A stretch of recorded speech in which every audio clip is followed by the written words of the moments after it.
Hey guys, welcome back to my channel. I hope the lighting is okay because we are getting ready to get a really bad storm. We are currently under tornado watch and Taylor is out chopping wood with the kids, so I thought this would be a great opportunity to sit here and film a Q&A for you guys. A lot of y'all asked quite a few questions and I am going to go through those, as many as I can, and answer those and see what I can get answered. This person says, when did you first hear the word minimalism? And then she asked quite a few other questions. So I'll start with her first question and then go down the line. Okay, the first time I heard the word minimalism was probably as an aesthetic, probably when I was in high school maybe. I heard, the word minimalism, but it was used in an architecture form. And I remember thinking that's an interesting word. And then as I got older and graduated high school and just really learned more about what the actual word meant, in a sense of owning less, I think that's when Joshua Fields Milburn and Ryan Nicodemus came on the scene when they first came out with their very first documentary. I think I pre-ordered it and bought it, and that was back in 2015 or 2016. I can't remember. Maybe 2016. And yeah, I have been a minimalist ever since. Okay, the next question was your childhood bedroom minimal? For a season growing up, no. Until I hit around 13 years old and I wanted to be a missionary. And, missionaries don't own a lot of stuff. And I remember reading about Mother Teresa and how she hardly had anything. And I think it really stemmed from that, knowing Mother Teresa's story. And reading about Amy Carmichael and Elizabeth Elliot and how God provided all their needs. And so that really probably spurred me owning less when I was a teenager. And then I think I started to not care. And then I eventually went back into it. So being a minimalist has really stemmed from a young age. I feel like it was never something my parents pushed. It's just something that I guess I've always felt called to. What is one thing you would love to get rid of but keep for the sake of your family? Probably the projector. We used to have a TV, and then we didn't watch TV hardly ever. We still don't hardly ever watch TV. But my husband likes watching football, and that we do an occasional movie night with our family, and so probably that. But it's really even not a big deal now. Okay, if you were given money to specifically spend on your house, what is one piece of furniture or house item you would splurge on right now? Probably new armchairs for our living room. I've looked on Facebook Marketplace. I cannot find anything. I've seen some on Wayfair or Walmart that I really like, but furniture is not cheap. So, especially if I want it to hold up for my family, I need it to be very heavy duty. Okay, next question. What does Thanksgiving look like for your family? Any meal plan? So, we are actually planning a Friendsgiving with a bunch of friends from church that I'm going to host here. It was one of my friend's ideas, but I think my dad is going to come in town, and my sister and brother, and so I think this year we may actually have some people at my house for maybe Thanksgiving lunch before Taylor has to leave. Okay, the next question. What type of church do you go to? I'm a Pentecostal. I've been enjoying your Vlogtober videos. Your bathroom turned out so cute. Thank you. We go to a little Baptist church. Now, this is not Southern Baptist. We are more Reformed and more Calvinistic, I guess. And I know that's kind of controversial, but that's kind of our doctrine. Let's see. I'd love to see you talk about what you typically ask for Christmas, birthdays, or things on your Christmas list this year, and how you plan on gifting as a minimalist for your kiddos and hubby. Struggling with gift ideas for myself this year. So this is something that every year I struggle with because I don't like stuff, you guys. I cannot stand stuff. And I know a lot of people love to give, And I think that is wonderful that a lot of people have such generous hearts.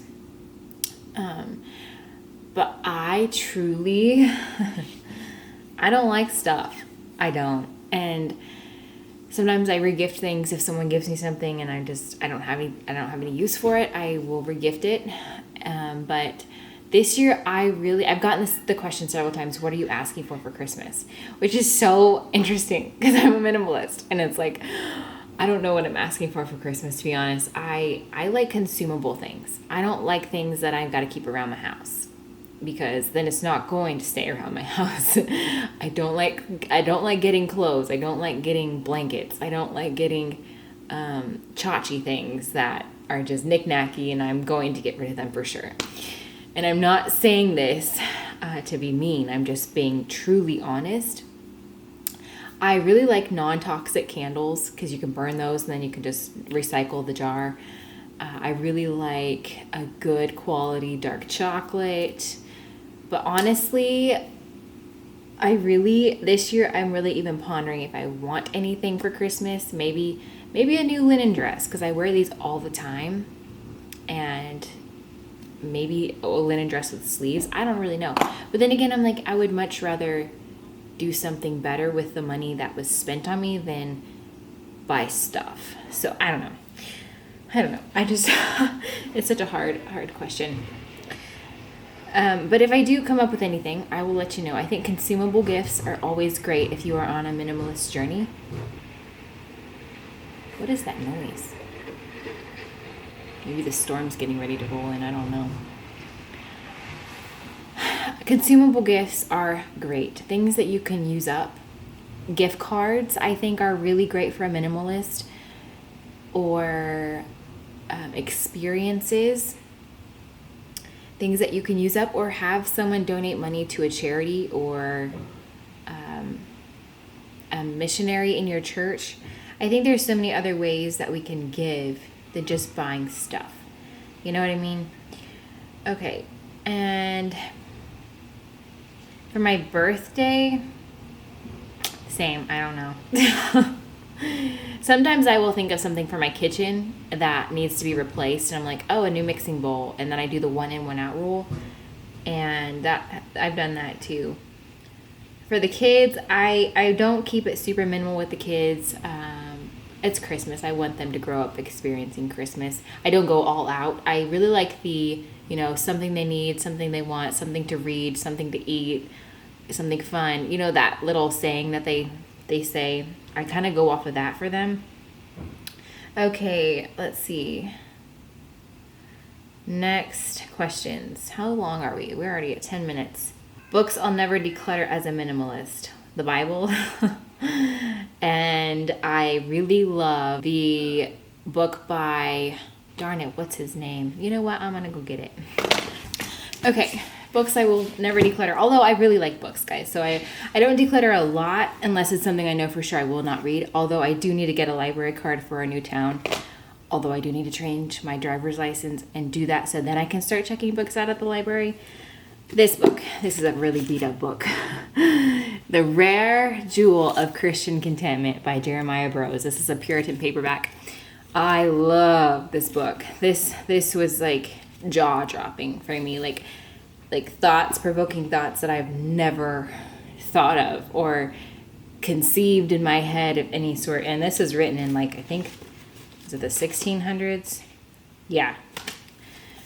Such an amazing book. And then Stepping Heavenward by Elizabeth Prentice. Another amazing book for a Christian woman, mother to read. Just a beautifully written book. Very old book as well. I think old books on Christianity are a gem. And then The Art of Divine Contentment by Thomas Watson. So, those are some of my favorites. I'm actually planning to reread those. Okay, next question. Other than church on Sunday, do you socialize with other women or families? Does your church have women's gatherings like Bible studies? I wish our church did do that. I think our church is small. And a lot of the younger women, we have a ton of children, you guys. Between 3 or 4 families. Is there 4 families total?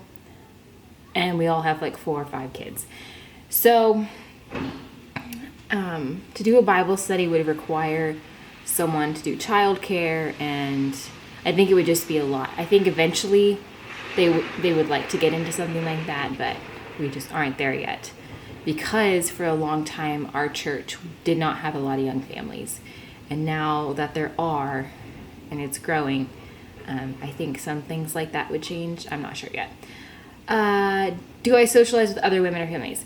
So we have 1 car, and eventually we are going to get another vehicle for Taylor to take to work, and then we would upgrade our family car because we do need a bigger car. But that is not the season we're in. Also, I have not been able to find a homeschool group locally. It has been very difficult to find one. And I've been praying about it a lot. And we do occasionally hang out with the families from church. But Taylor's work schedule does not line up with a typical work week. His weekends are in the middle of the week. And so everyone else who has days off are on the weekends. And so it doesn't line up. And so honestly, I've had to really find contentment in the season of life I'm in, and I can't be a social butterfly. There's no extra vehicle for me to drive to go and do anything. And I've realized this is where I am meant to be. This is the season of life I'm in, and there's no point in wishing that I can go and do all the things in another vehicle right now when we can't do that. So no, I don't get out. I don't do play dates and all of that. I'm really, honestly, I'm content where I'm at, and I am an introvert. I do enjoy socializing with our friends from church every Wednesday night, and that's another thing. We can't really go to church on Sundays because Taylor works, so praying that does change one day, but we do still attend church on Wednesday nights regularly. How do you manage social media and phone usage while being a stay-at-home mom? Okay, if you guys have seen some of my past videos, you will know I used to have a dumb phone, which is a flip phone, which was a life-changing experience. I think everyone should honestly go through that experience, because when you do that, it changes your perspective on social media. Also, reading Digital Minimalism by Cal Newport will change your whole entire perspective on social media, in my opinion. It makes you think about Facebook. I cannot stand Facebook, you guys. Facebook is my least favorite social media app because it has all these different like buttons. You can heart things, make all these different faces. And it used to just be a like button. And if you don't get a certain emoji face on a certain post, you feel rejected, or this is the way that people perceive it and stuff. And that is so unhealthy because you're literally triggering your mood all day long.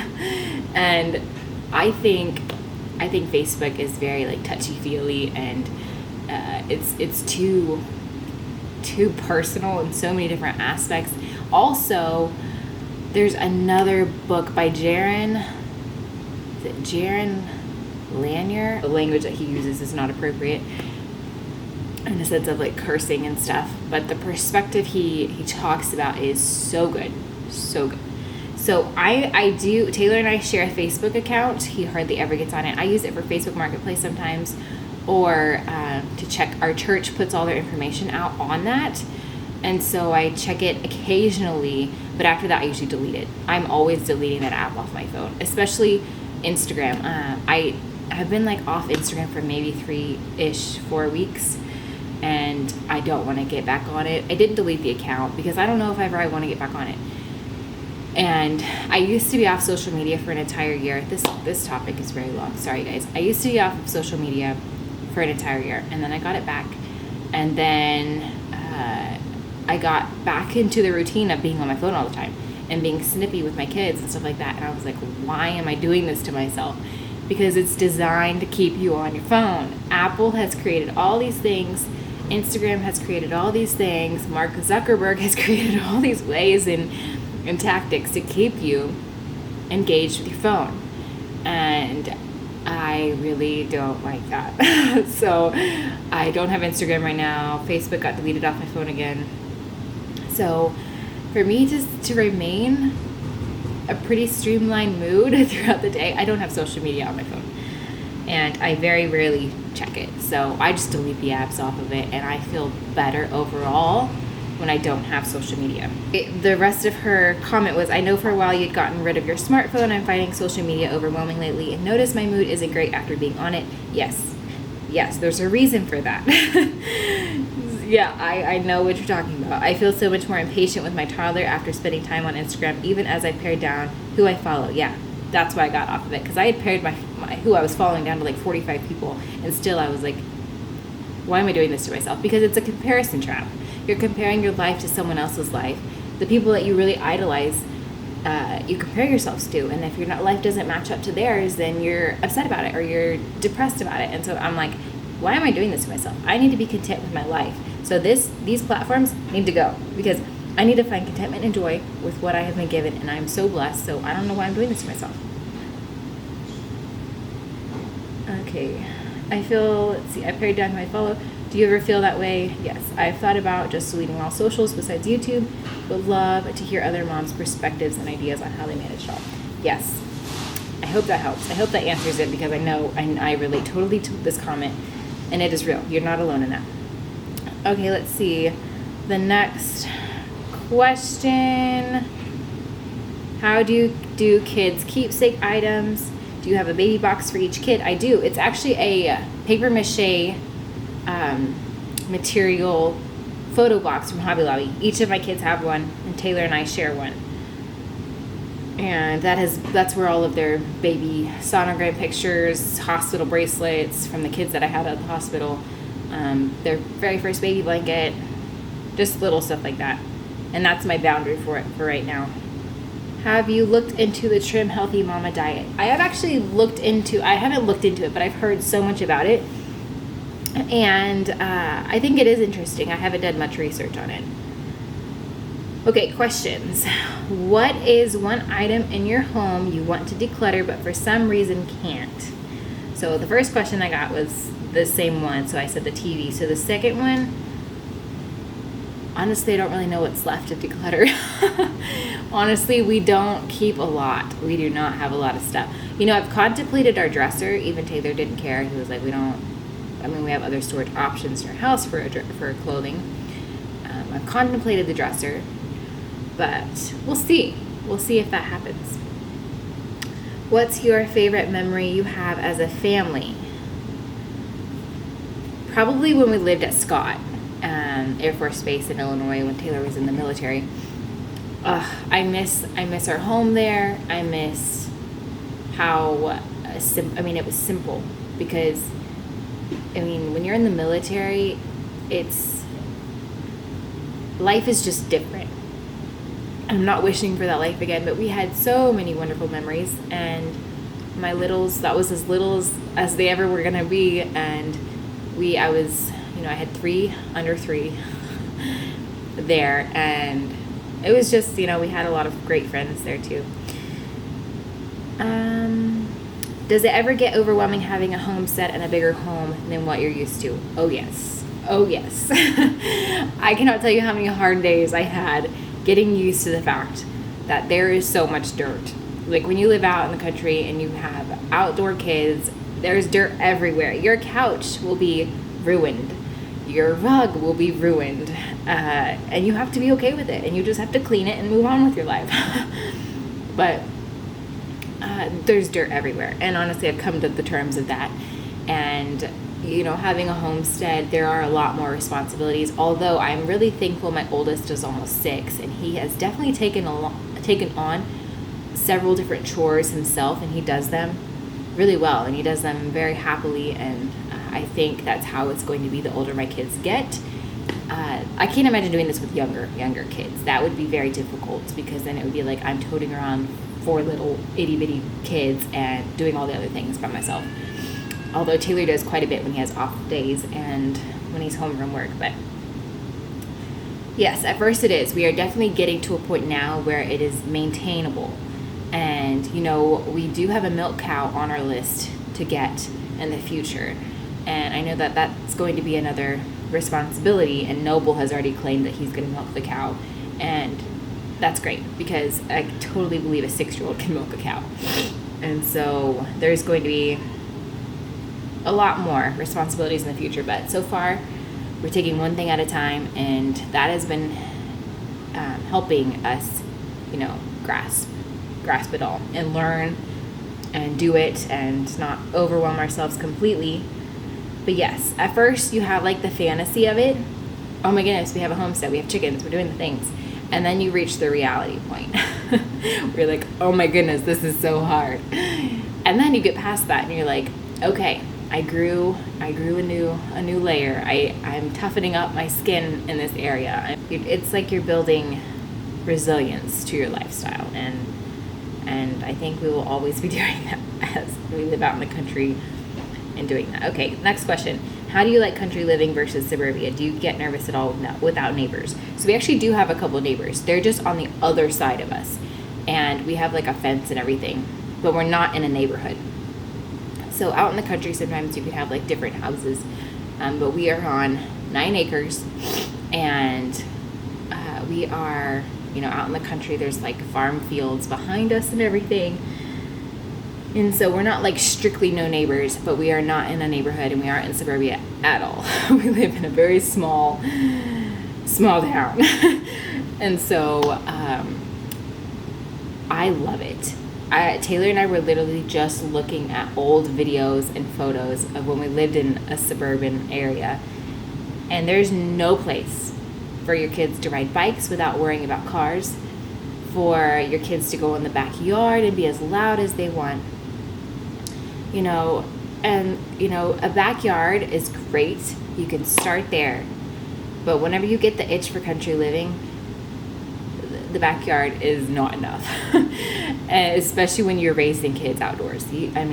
My kids just go outside all day long, and I have to call them in for lunch and nap time and dinner time, and it is great.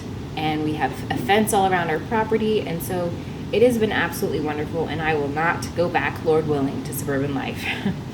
So it's life-changing. It truly is life-changing. Taking yourself out of a place where there's just people everywhere and putting yourself in a more private area, it feels like you can breathe, and it's a wonderful feeling when you finally can achieve that. Okay, let's see. I think I answered all the questions. Okay, good.